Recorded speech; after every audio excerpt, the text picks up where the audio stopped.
Hello and welcome to lesson number 15 of your MPG Online Basic Training course. You got Mike Holler here, MPG Mike. Coming at you this week, we have the X-Prize car, something I was involved with. Back in July of 2010, there was the Progressive Automotive 100 MPGe fuel economy race. That's right, it was a 100 mile per gallon fuel economy race. Now, in that race, there were two separate categories, the 4-seater and the 2-seater. The top prize, $10 million. $10 million bucks. That's the giveaway money. Since they had two categories, 4-seater and 2-seater, each category got $5 million bucks. That got my attention, and I started looking at the rules. And I was not very happy because the way the rules were written, it almost appeared like there could not be a winner. I was asked to get involved with that X-Prize race, and I said, no thank you, not going to do it. Second person asked me, I said, no thank you, not going to do it. Finally, Randy Timmerman asked me, and I said, nope, I ain't going to do it. Why? Well, because the way the rules are written, nobody can win. He said, what do you mean? Tell you what, he said, check the rules over again. I mean, they're changing sometimes on a daily basis. Just look them over again and see if you still see what you saw whenever the heck you looked. I said, okay, I'll write them, and they actually looked doable. I said, yes. I said yes. So we got involved in the 4-door category with a 2008 Hyundai Sonata. Randy, why mid-size family sedan? Because it's what we got. Plan B fell through.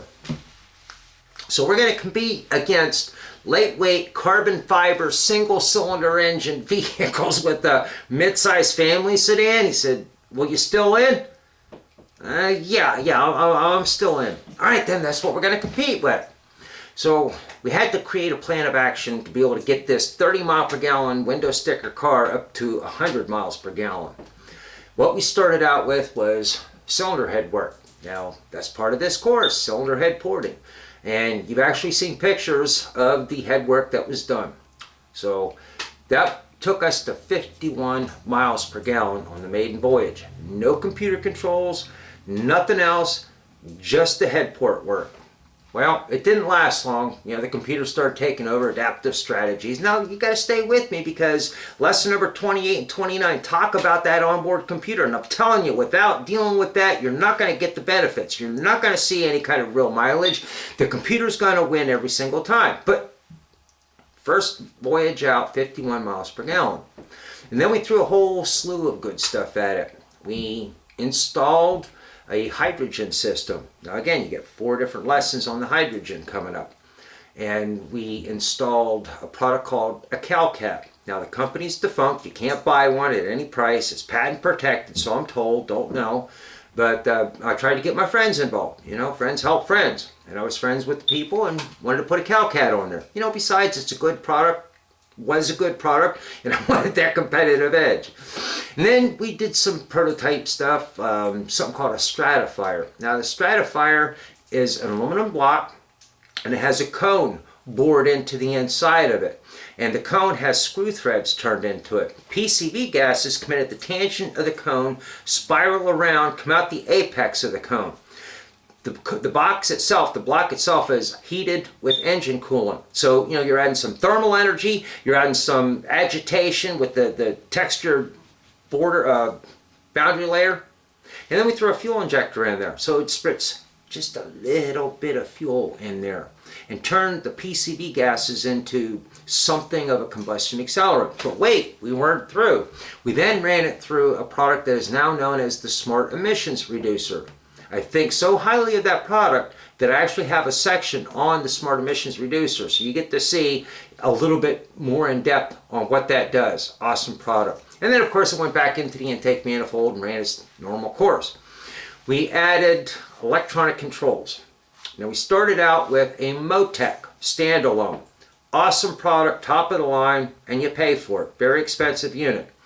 We couldn't get it to work. We were on the phone with their East Coast, their West Coast service department. We even had one of their top engineers on the line.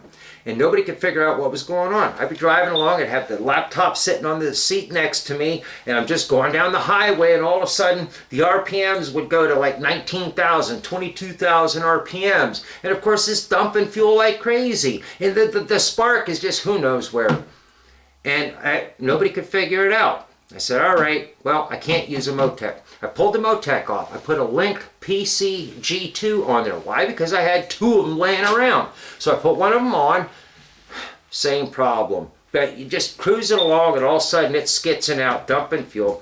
Wound up burning up a set of catalytic converters over that, man. Just melted the ceramic brick into a solid mass. You know, back pressure was through the roof. So I'm sitting at the X-Prize race, July 2010.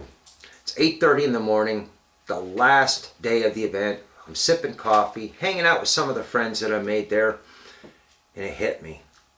The reason that Motec, the reason that Link was taking a dump on me is because we allowed the factory computer to do what it's supposed to do with the transmission, the speedometer, the dome lights, the turn signals, the transmission.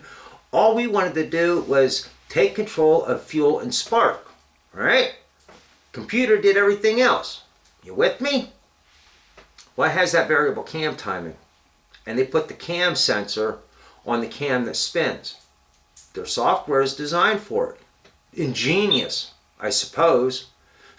But when I put the Motec on there, I have to program in the phase relationship between the crank sensor and the cam sensor. And every time the computer would spin that cam, boom, the Motec, the Link, it was reading, you know, ungodly RPMs. Well, a little bit late, like I said, last day of the event, so there wasn't much I could do. Getting back to the car. We have tried some other homemade electronic stuff that I put together, engineered, designed, and we took it up to Roush. Now, Roush Performance, if you're not familiar with them, do all kinds of stuff. The Roush Mustang, they're very involved in several different types of racing. So Roush has a very strong performance influence, but they also do emissions and fuel economy testing, which is where we went, Livonia, Michigan. By the way, I was just up there last week again doing fuel economy and emissions testing. And this car that was sticker certified at 30 miles per gallon, Roush gave us 42 on the highway.